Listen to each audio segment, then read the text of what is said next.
ചേച്ചി ഒരു കുന്നിന്റെ മുകളിൽ നിന്നും കാല് തെറ്റി താഴേക്ക് വീഴുകയാണ്. വീണ വീഴ്ചയിൽ തന്നെ അവർക്ക് അത്യാവശ്യം നല്ല സീരിയസ് ആയ പരിക്ക് സംഭവിച്ചു. എന്നാൽ ഇവരെ ഹോസ്പിറ്റലിൽ എത്തിക്കുവാൻ, ഏറ്റവും അടുത്തുള്ള ഹോസ്പിറ്റലിൽ എത്തിക്കുവാനായിട്ട് തടസ്സമായി നിൽക്കുന്നത് ഈ മലയാണ്.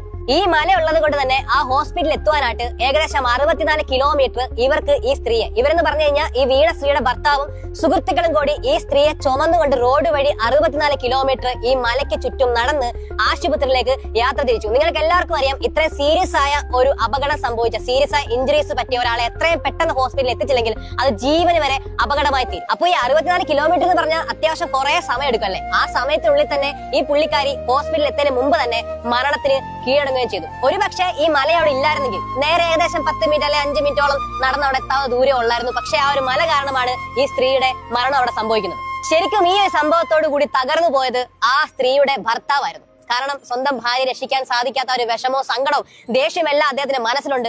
അതുകൊണ്ടാണ് അദ്ദേഹം തിരിച്ച് പെട്ടെന്ന് ഓടിയത് ആ മലയിലേക്കാണ്. ആ മല ഒറ്റയ്ക്ക് തകർത്തിടിച്ച് പൊളിച്ച് ഒരു തുരങ്കം ഉണ്ടാക്കുവാൻ അദ്ദേഹം തീരുമാനിക്കുകയാണ്. പക്ഷെ ഒരു ചുറ്റികയും ചെറിയ ഉളിയും വെച്ചിട്ടാണ് ഈ പുള്ളിക്കാരൻ ഈ മല ഇടിച്ചു നിരത്താൻ തീരുമാനിച്ചതും ജോലി ആരംഭിച്ചതും. ആദ്യമൊക്കെ നാട്ടിൽ ഇത് കണ്ടിട്ട് ഇയാളെ ഭ്രാന്തെന്ന് വിളിച്ചു. കാരണം നിങ്ങൾ ആലോചിച്ച് നോക്കിയേ, ഇത്രയും വലിയൊരു മലയൊക്കെ ഒരു ഉളിയും ചെറിയൊരു ചുറ്റികയും വെച്ച് അടിച്ച് ഇയാൾ എത്ര കാലം കൊണ്ട് നിരപ്പാക്കാനാ? കളിയാക്കിയെങ്കിലും ഇയാൾ അതൊന്നും മനസ്സാക്കിയില്ല, അതൊന്നും നോക്കിയില്ല. കാരണം അദ്ദേഹത്തിന്റെ മനസ്സിലാപ്പേ ഇനി ആർക്കും ഈ ഒരു ഗതി വരരുതെന്ന് ഉദ്ദേശിച്ചിട്ടാണ് പുള്ളിക്കാരൻ ഈ ജോലി ചെയ്ത്.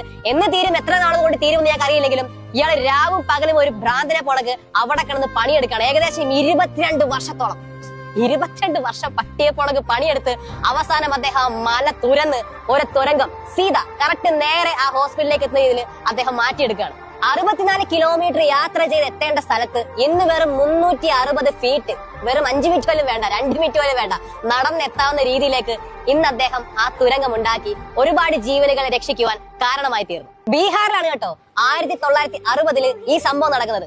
ദശരഥ് മാഞ്ചി എന്ന് പറയുന്ന ആളാണ് 22 വർഷത്തോളം കാത്തിരുന്ന് 22 വർഷമെടുത്ത് ഈ തുരങ്കം ഉണ്ടാക്കിയത്. ഈ സംഭവത്തിന് ശേഷം, ഈ മഹാസംഭവത്തിന് ശേഷം ദശരഥ് മാഞ്ചിയെ ദി മൗണ്ടൻ മാൻ എന്ന് അറിയപ്പെട്ടു. മാത്രമല്ല 2015 ഈ ദശരഥ് മാഞ്ചിയുടെ ജീവിതം തന്നെ ഒരു സിനിമയായിട്ട് ഇന്ത്യയിൽ എടുത്തു, ബോളിവുഡ് സിനിമയായിട്ട് എടുത്തു.